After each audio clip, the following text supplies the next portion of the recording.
My name's Sully. I run a bar a ways out from anywhere, affectionately called the Spaces in Between. Well, don't judge. Right? I didn't fucking name it. My companion's Cheddar, a Bernese mountain dog that understands the word attack, kill, stun, and defend, but not the word breakfast. We try to create a welcoming but chill atmosphere for the patrons that stumble through here every now and then. I mean, to be honest, we have to. Because to say my clientele is unusual would be a gross understatement. Kinds of folks who get here are looking for an escape. A place where they can talk their troubles away for a nominal fee and won't be judged. I guess that doesn't separate it from many other bars out there, does it? Not only am I a superb listener, but we have a wide selection of unusual beverages. I like to think of them as mood enhancers, depending on the patron's desire, dampeners.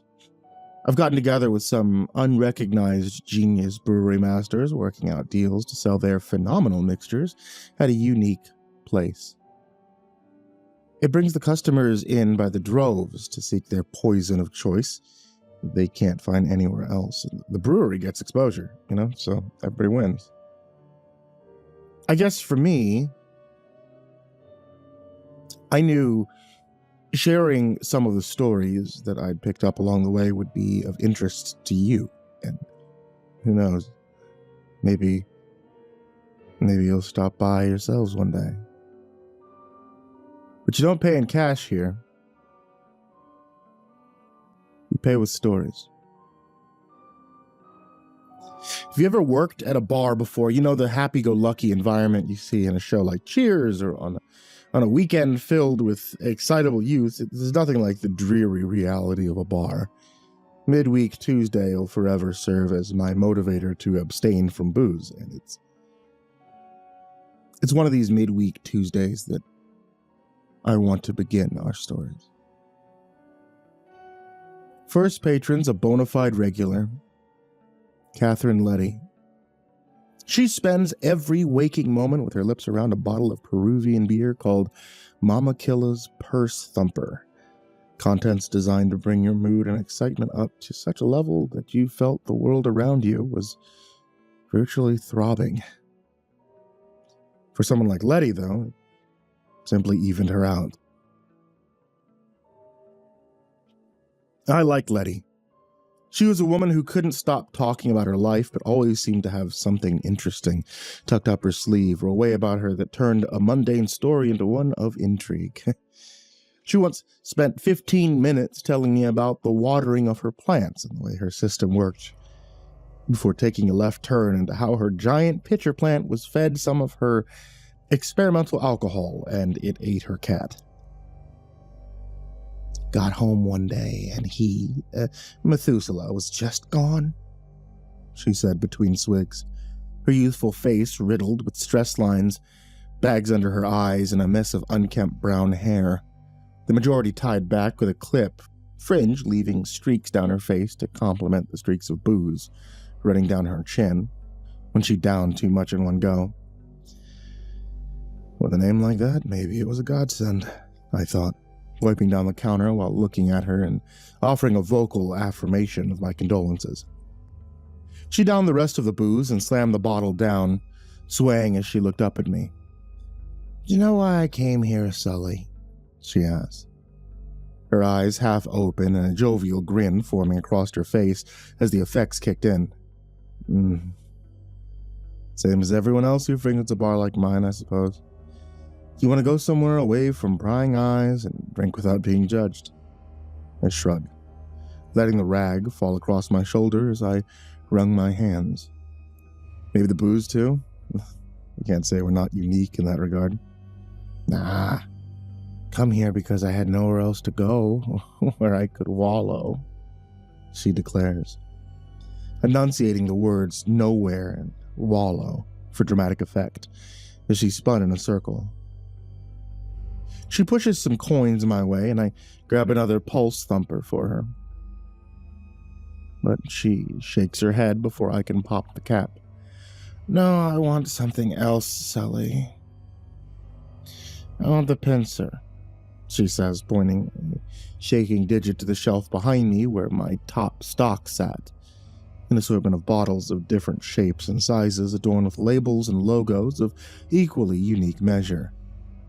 I followed the trajectory of her finger as it landed on a brown bottle with a square center, the liquid settling neatly as it extended out on either side, following up and into jagged glass spikes that formed two huge pincers. If you looked at it through the beer goggles that I'm 99% certain Letty had on, the glass could pass as a stag beetle. I didn't reach for it, instead pressing both my hands onto the table and pushing her money back to her. Don't pay for top-shelf goods with money, Letty.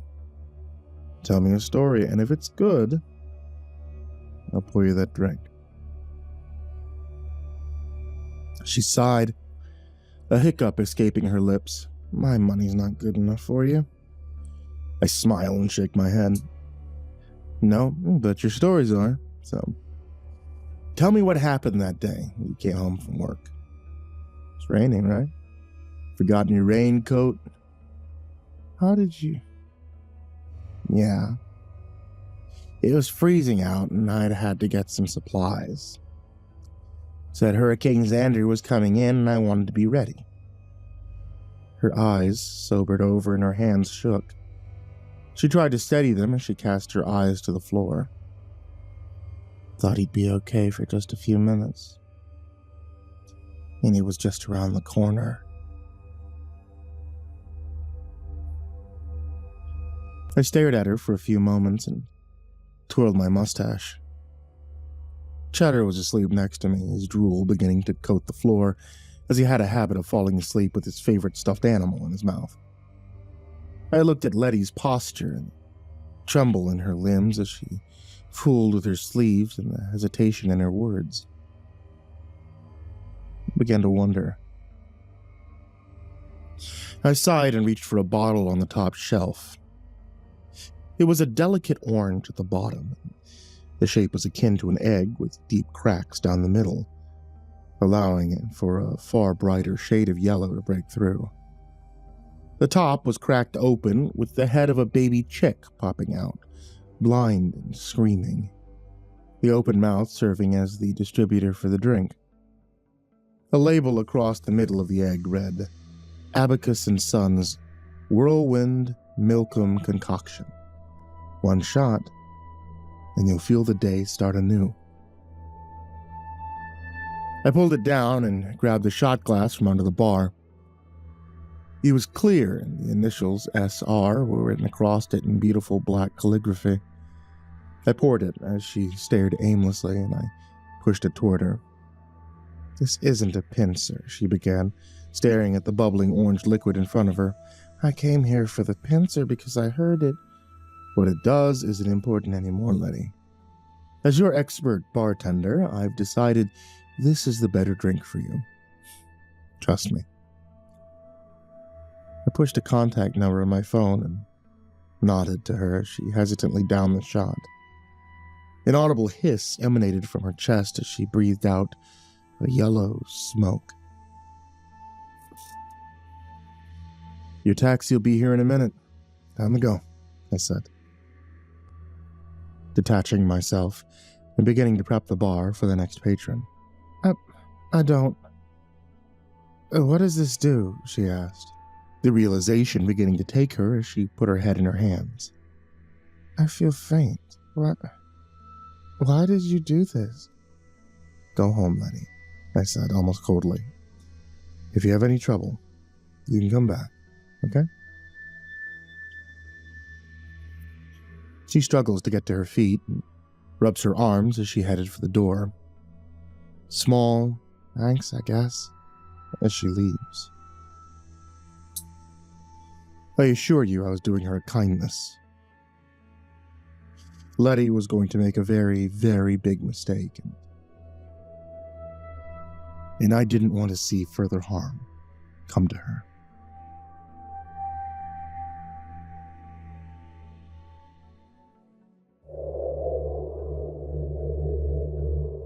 A few moments later, I heard the doors swing open as a skinny hipster sauntered in, no older than 25, and his thick black locks greased back into an undercut. His Armani suit that usually impressed so many people did nothing to flatter me. He stared around at the bar, scoffing a couple times as he looked at the signs and plaques on the walls, before rolling his eyes at the whole place and taking a seat in front of me. This was the ever-intolerable Gomez Di Stefano, and I didn't want him anywhere near Letty. This dude has problems with socializing the way incels have problems with dating. Jenna's special yesterday, he says, looking down disapprovingly of Cheddar and back to me. Make sure your fucking dog stays away from my drink. Comes near my suit and I swear I'll kick him. Cheddar looks up at me with sleepy eyes, puffs out a sound of protest before sinking his face into his paws to sleep. Then I laugh as I find the bottle. We'd be on the floor in 5 seconds, begging him to not chomp off your salami slice, Gomez, I call from under the bar, finally finding the cooler. Inside were a set of aged vials, split evenly down the middle, the left a deep blue, the right an intense magenta. The label reading, Estefani Brewery Company presents the ultimate emotional experience in Janus. All emotions, 2 sides, 1 bottle. I pull it up and motion Gomez which side he'd like. He picks the blue, and I oblige, pouring it into a tall glass with some ice. What brings you to my ever-so-fine establishment, Gomez? I ask, putting the cooler on the counter and knowing full well that I'll need more of them soon. Gomez drank profusely once he began. I needed somewhere I could go to talk, and this place is the only one I was told wouldn't judge me. His eyes are welling up with tears, and he looked morose. I dare say pathetic, in the right light, but since this is what he wanted by taking that concoction, I didn't hold much sympathy for him. All right, what do you want to talk about? Is it what you told me about last time? I asked, watching for any spillage of tears I'd need to dutifully mop up from my beautiful mahogany counter. The stealing thing? Nah. I don't feel too bad about that part. It's what I saw while I was stealing. It fucked with me. I don't know if I'll ever sleep well again. God, I should have done something. He buries his head in his forearms and sobs. Cheddar snorting before getting up, stretching, and walking off to the back. Even he wasn't buying this shit. I lean forward, my arms folded, and press him for more. What did you see that night, Gomez? He composes himself and looks up, snot running down his face that he quickly wipes away. The apartment I scouted was simple. It wasn't in a busy area. The broad who lived there wasn't a threat. Neighborhoods minded their own business. I could go about my job without incident. My client would get paid nicely. I was told to get a specific item, to do it at a specific time. Only I saw an opportunity and decided to get it early on account of the weather. The weather. What was so important about that? I narrowed my eyes as he began to widen, clearly impressed with himself. Hurricane season. There's a fresh one on the horizon, even quieter than usual, so I stepped into the apartment without any problems after I knew the broad had left. Began to do my thing, searching for her lockbox. But as I went into her bedroom, I heard something coming from the living room. It was this awful sound, like a bear rummaging through trash, but wetter. Right? I heard the sound of wailing and crunching as I saw a shadow cast over the wall, hunched over, and the jaws just tearing at whatever was in there. The pincer-like arms holding it in place as mandibles ripped and tore. He retched and took a moment to steady himself. I listened intently, the uncomfortable sensation of familiarity running through me. I can't get the fucking image out of my head even now. I got what I needed. I bugged out, handed my shit to the client, never said a word. I came here to forget. To get it out of my fucking head. He shook in his seat and reached for the other half of the bottle with the magenta mixture, downing it so quickly that splotches fell and stained his suit. You got this upset over someone's kitten being eaten? I don't buy that, I asked, reaching for a bottle on the top shelf, a golden heart with vines growing around it, and a rusted key in the center, producing a beautiful oaken hue. The label reading, Winchester's very own hemlock-infused agitator. Your first step in the right direction was choosing this drink. His bravado returned, save for a slight shaking in his knee, and he laughed at me as I asked, what can I say? I mean, I'm a softie, right? Hearing a kitten screaming was upsetting. Besides, why wouldn't someone be freaked the fuck out for seeing a shadow eating it, huh? I mean, I thought you types are meant to be insightful. I grabbed a shot glass, and after turning the key on the heart, a satisfying click ran out, and I poured the shimmering contents for him. It's on the house, Gomez, I replied dryly, as he looked uncertain. I gotta get moving soon, Chief. Can't be having too many. He pushed it back to me, apprehension now clear in his voice, not even bothering to ask for the remaining stack of Janus that I'd gotten for him. You won't need to worry. The taxis aren't available yet. Sit and drink. I'll give you a little insider info. I smile, leaning my knuckles onto the counter as I look at the pathetic creature in front of me. He sits gingerly, and after a few moments takes the agitator drink and downs it, heartily. No sooner than he had done so, his entire being froze. His limbs no longer obeying him, his eyes fixed forward and onto me, the body betraying his soul entirely. I'm no longer smiling as I speak aloud while clearing the bar away from the mess.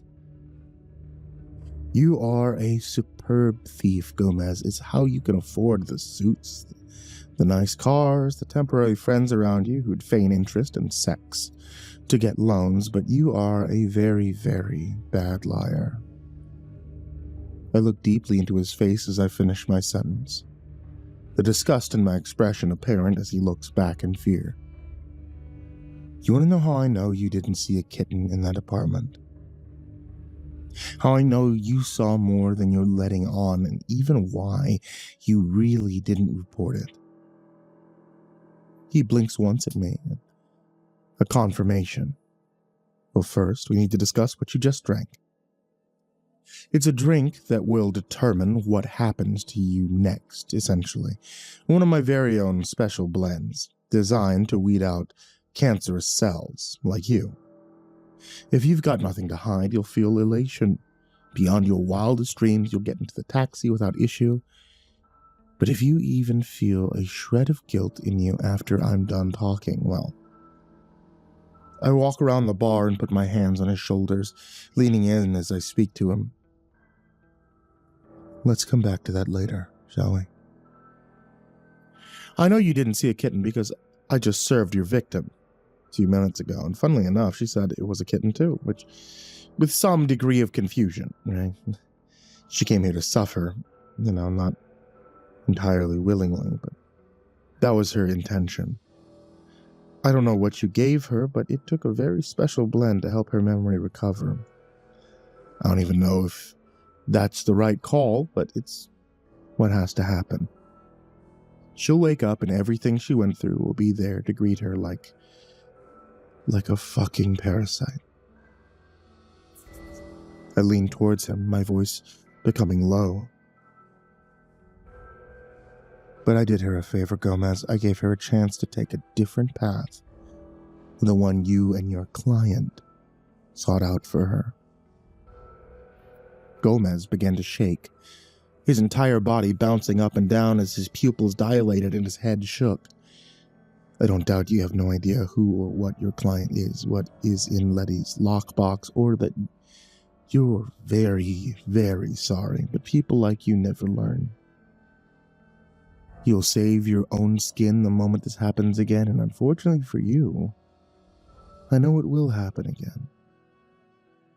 The thing I can't forgive, though, myself, if I let you go because you saw something in that room and you still ignored an impulse to do right. You saw something that would turn anyone else's stomach, push their fight or flight instinct, and still, you chose yourself. I turn my back to him and pour myself a magenta shot of Janet's, downing it as I hear the sizzling of Gomez's body begin to crescendo. You deserve what you get. The form that housed Gomez begins to melt away.